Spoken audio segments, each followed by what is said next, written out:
السلام عليكم ورحمة الله وبركاته. نحمده ونصلي على رسوله الكريم. أما بعد فأعوذ بالله من الشيطان الرجيم. بسم الله الرحمن الرحيم. والفجر وليال عشر والشفع والوتر والليل إذا يسر. صدق الله العظيم وصدق رسوله النبي الكريم ونحن على ذلك لمن الشاهدين والشاكرين. إن الله وملائكته يصلون على النبي يا أيها الذين آمنوا صلوا عليه وسلموا تسليما. درود شریف پڑھیے. اللهم صل على سيدنا ومولانا محمد وعلى آل سيدنا ومولانا محمد وبارك وسلم وسلم. رب اشرح لي صدري ويسر لي أمري واحلل عقدة من لساني يفقهوا قولي. محترم سامعین، کہ ذی الحجہ کے فضائل کے حوالے سے چند گزارشات پیش کی جائے. قرآن کریم میں سورہ فجر کے آغاز میں اللہ تعالیٰ نے 10 ایام کی قسم کہی ہے. والفجر ولیال عشر. اللہ فرماتے ہیں کہ مجھے فجر کی قسم اور 10 راتوں کی قسم. اکثر مفسرین حضرات کی رائے یہ ہے کہ سورہ فجر کے آغاز میں اللہ جن 10 ایام کی قسم کھا رہے ہیں، اس سے مراد ذی الحجہ کی جو ابتدائی 10 ایام ہے یہ مراد ہے. اللہ تعالیٰ کو اپنی بات ثابت کرنے کے لیے قسمیں کھانے کی ضرورت نہیں ہے. مفسرین حضرات فرماتے ہیں قرآن کریم میں اللہ رب العزت جہاں بھی قسم کھاتے ہیں تو اس سے مقصود اس چیز کی فضیلت، اس کی عظمت، اس کی قدر بتلانا ہوتا ہے. اللہ کی بات کرنا ہی کافی ہے کسی چیز کے بارے میں. اللہ کو کیا ضرورت ہے کہ اپنی بات ثابت کرنے کے لیے قسمیں کھائے؟ لیکن اللہ اگر شہر کی قسم کھاتے ہیں، وقت کی قسم کھاتے ہیں، زمانے کی قسم کھاتے ہیں، یا راتوں اور دن کی قسم کھاتے ہیں، تو جس چیز کی وہ قسم کھائی جا رہی ہے اس کی قدر بٹھانا مطلوب ہوتا ہے، مقصود ہوتا ہے. کہ اللہ رب العزت اگر اس وقت کی اس خاص زمانے کے ان ایام کی قسم کھا رہے ہیں تو اس زمانے کو، مثال کے طور پہ سورہ فجر میں اللہ فرماتے ہیں فجر، مجھے قسم ہے فجر کی. تو اب فجر کے وقت کو معمولی مت سمجھو، یہ انتہائی برکتوں اور رحمتوں کا وقت ہے، تقرب الی اللہ کا وقت ہے، فرشتوں کی حضوری کا وقت ہے، دعاؤں کی قبولیت کا وقت ہے. اور اس کے متصل بعد اللہ تعالیٰ جب 10 راتوں کی قسم کھا رہے ہیں تو اکثر مفسرین حضرات نے فرمایا کہ رمضان کے بعد اللہ تعالیٰ کو اگر کوئی مقرر دن ہے اللہ کے نزدیک سب سے زیادہ فضیلت والے ایام ہیں تو وہ یہ 10 ذی الحجہ کے ایام ہیں. اس کی فضیلت کا اندازہ آپ اس بات سے لگا لیجیے کہ وہ عبادات جو سال ہر سال دوسرے ایام میں ادا نہیں ہو سکتی، اللہ تعالیٰ نے ان عظیم عبادتوں کو ان ایام کے ساتھ جوڑ دیا. حج ایک عظیم عبادت ہے. اللہ تعالیٰ نے حج کی عبادت کو ذی الحجہ کے ساتھ جوڑ دیا. قربانی عظیم ترین عمل ہے، مقرر ترین. قربانی، لفظ قربانی ہے ہی قربان سے، اور قربان قرب سے. ایسی چیز، ایسا عمل جس سے اللہ رب العزت کا قرب حاصل کیا جائے، تقرب الی اللہ حاصل کیا جائے. اس عظیم ترین عمل کو بھی اللہ تعالیٰ نے ذی الحجہ کے ایام کے ساتھ جوڑ دیا. اور عبادات میں اللہ تعالیٰ نے ایک عجیب ترتیب رکھی ہے. فضیلتوں کا اور برکتوں اور رحمتوں کا یہ سلسلہ رمضان سے ہی چل رہا ہے. رمضان میں اللہ نے روزے فرض قرار دیے. روزوں کی تکمیل پر اللہ تعالیٰ نے عید الفطر کا تحفہ دیا. جو ہی عید الفطر ختم ہوتی ہے یا رمضان کے 30 روزے ختم ہوتے ہیں تو شوال کی ابتدا ہوتی ہے. اور حدیث شریف میں آتا ہے کہ شوال، ذی القعدہ، ذی الحجہ، یہ تینوں مہینے حج کے مہینے ہیں. یعنی عید الفطر کے متصل بعد اگر کوئی حاجی حج کی نیت سے احرام باندھنے تو یہ اس کے لیے جائز ہے. چونکہ رسول اللہ صلی اللہ علیہ وسلم کے زمانے میں سفر جو دور دراز سے ہوتے ہیں، انتہائی مشقت کے ہوتے ہیں، اور دور ملکوں کے قافلوں کو مہینے لگ جاتے تھے، تو اللہ تعالیٰ نے شاید ان کی سہولت کے لیے شوال ہی کو ذی الحجہ کا مہینہ قرار دیا کہ تم اگر شوال میں حج کی نیت سے احرام باندھو تو یہ تمہارے لیے جائز ہے۔ تو عبادتوں کا سلسلہ رمضان سے چل رہا ہے کہ رمضان میں روزے فرض کرا دیے، اس کی تکمیل کے فوراً ہی بعد ذی الحجہ کے ایام کا آغاز کروا دیا۔ لیکن جب یہ ذی الحجہ کا آغاز ہوتا ہے تو کچھ چیزیں ہیں جو ہماری طرف متوجہ ہوتی ہیں، اور میں کوشش کرتا ہوں کہ ہر سال اس کو دہراؤں تاکہ ہم سب کو اس پر عمل کرنے کی توفیق ملے۔ جب بھی ذی الحجہ کا آغاز ہوتا ہے تو پہلا حکم جو مسلمانوں کی طرف متوجہ ہوتا ہے، خصوصاً وہ لوگ جو قربانی کا ارادہ رکھتے ہیں، ان کے لیے مستحب یہ قرار دیا گیا ہے کہ وہ اپنے ناخنوں کو اور اپنے بالوں کو نہ کاٹیں۔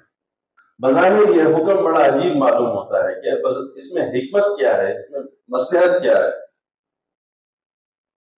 کہ وہ شخص جو قربانی کا ارادہ رکھتا ہے، رسول اللہ صلی اللہ علیہ وسلم فرماتے ہیں کہ مستحب اس کے لیے یہ ہے کہ وہ اپنے ناخنوں کو نہ ترشوائے، اپنے بالوں کو نہ کاٹے۔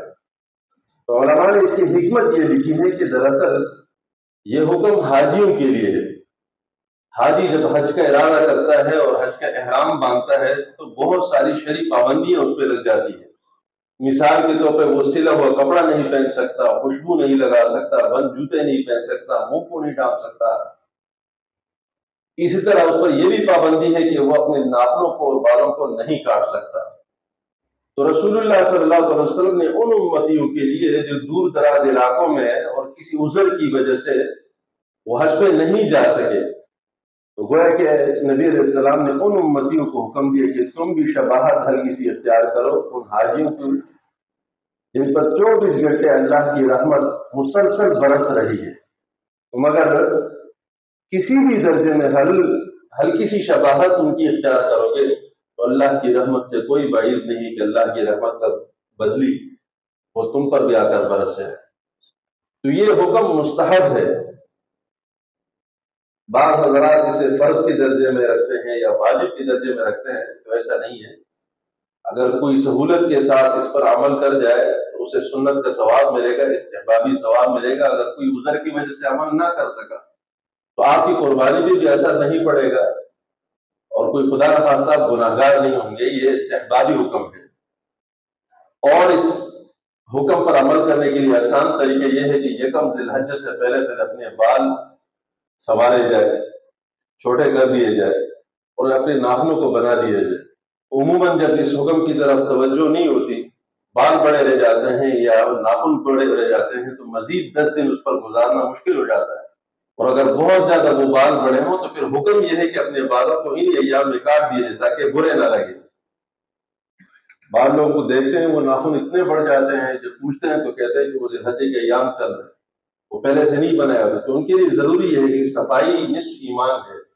تو پہلا حکم جو ہماری طرف متوجہ ہوتا ہے وہ یہ ہے کہ بالوں کو اور ناخنوں کو نہ کاٹیں۔ اور ذی الحجہ کے ابتدائی ایام میں جب وقوف عرفہ ہوتا ہے، عرفہ کے دن فجر سے تکبیرات تشریق کا حکم ہماری طرف متوجہ ہوتا ہے۔ تکبیرات تشریق کیا ہے؟ اللہ اکبر، اللہ اکبر، لا الہ الا اللہ، اللہ اکبر، اللہ اکبر وللہ الحمد۔ 9 ذی الحجہ کے فجر سے لے کر 13 ذی الحجہ کے عصر تک ہر نماز کے بعد بآواز بلند ہر مسلمان کے لیے یہ ایک دفعہ پڑھنا، متوسط بلند آواز سے پڑھنا واجب ہے۔ اگر اس میں بلا وجہ سستی کرے گا، غفلت کرے گا یا کوتاہی کرے گا تو گناہگار ہوگا، واجب کا ترک لازم آئے گا۔ لہذا اس میں کوشش کریں کہ لازمی پڑھے۔ ویسے مرد حضرات کے لیے بھی ہے، وہ تو واجب ہے، خواتین کے لیے بھی واجب قرار دیا۔ اگرچہ علماء کے 2 قول ہے، بعض حضرات نے خواتین کے لیے مستحب قرار دیا، لیکن فقہاء نے لکھا ہے کہ خواتین کے لیے احتیاط اسی میں ہے کہ وہ بھی آہستہ آواز سے واجب کے درجے میں اس کو پڑھے، احتیاط اس میں ہے۔ لیکن مردوں کے لیے چونکہ ایک ماحول ہوتا ہے مسجد میں، جب وہ فرض نماز ادا کرتے ہیں تو اگر کوئی بھول بھی جاتا ہے تو دوسرا پڑھنے شروع کر دیتا ہے، تو ایک ماحول بن جاتا ہے، ایک دوسرے کے لیے یاد دہانی ہو جاتی ہے۔ تو خواتین عموماً اس میں سستی کرتی ہے، تو گھروں میں جو ہماری مائیں ہیں، بہنیں ہیں، ان کو بتایا جائے کہ یہ واجب عمل ہے، اور اس کا بہتر طریقہ یہ ہے کہ جہاں پر وہ نماز ادا کرتی ہے وہاں پر لکھ کر لگا دیا جائے تاکہ وہ بھولے نہیں، اس حکم پر عمل کرنے کی توفیق ملے۔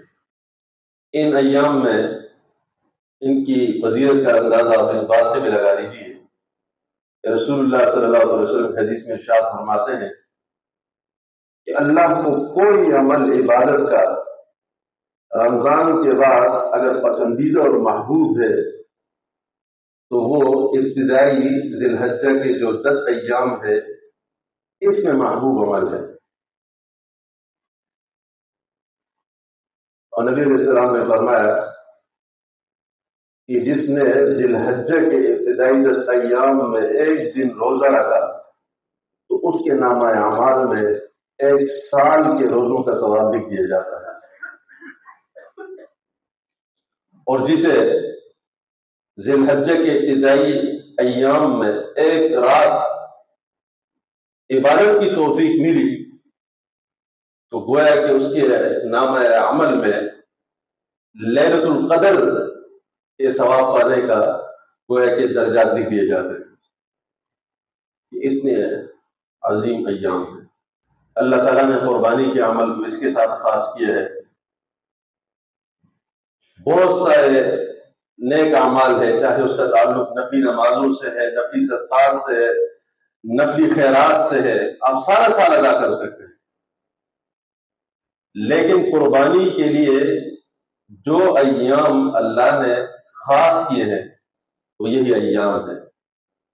یہ 3 10 11 12 یہ دن نکل گئے تو آپ پورا سال قربانی کی عبادت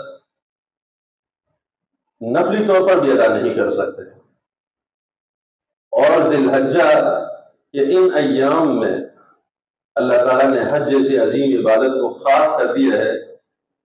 یہ 8 9 10 11 12 یہ 5 دن ہے جس میں حج کے مخصوص ارکان ادا ہوتے ہیں۔ یہ جب نکل جاتے ہیں تو پورا سال آپ عرفات میں بیٹھے رہیں، آپ مینا میں بیٹھے رہیں، آپ مزدلفہ میں بیٹھے رہیں، آپ کو ثواب نہیں ملنے والا۔ اللہ تعالیٰ اس کے ذریعے سے حضرت مسلمان کو دین کی حقیقت سمجھانا چاہتے ہیں کہ اللہ تعالیٰ نے کسی وقت میں کسی جگہ میں کوئی تاثیر نہیں رکھی ہے۔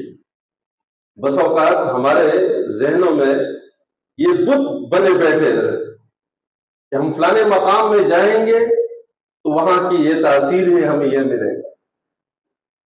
اللہ تعالیٰ اس حج جیسی عظیم عبادت کے ذریعے سے اور قربانی جیسی عظیم عبادت کے ذریعے سے دین کی حقیقت سمجھانا چاہتے ہیں۔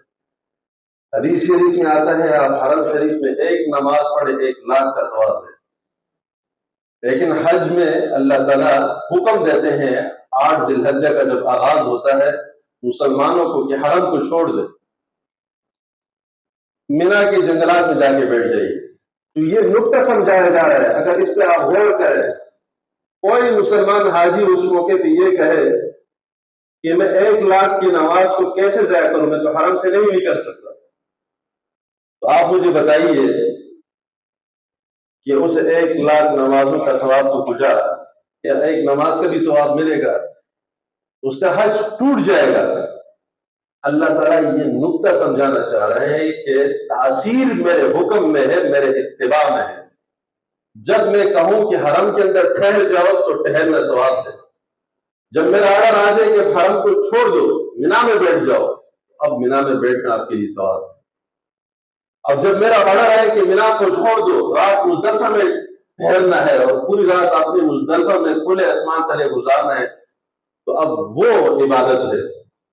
اب یہ وقت اور یہ ایام اور یہ مراحل جو حج والے ایام ہے آپ کے ہاتھ سے گزر گئے، آپ سارا سال مینا میں بیٹھے رہے، آپ سارا سال عرفات میں بیٹھے رہے، آپ سارا سال جمرات کی رمی کرتے رہے، ان پتھروں کو پتھر مارتے رہے، کوئی ثواب نہیں۔ اللہ تعالیٰ حضرت مسلمان کو یہ حقیقت سمجھانا چاہتا ہے کہ نہ وقت میں کچھ رکھا ہے، نہ جگہ میں کچھ رکھا ہے، نہ ایام میں کچھ رکھا ہے، میرے حکم کی اتباع میں ہے۔ میرا حکم ہوگا تو ثواب ہوگا، میرا حکم نہیں ہوگا تو سارا سال بیٹھے رہو، کوئی ثواب نہیں ملنے والا۔ اللہ سے دعا ہے اللہ ہمیں دین کی صحیح سمجھ کی توفیق نصیب فرمائے۔ آخر دعوانا الحمدللہ رب العالمین۔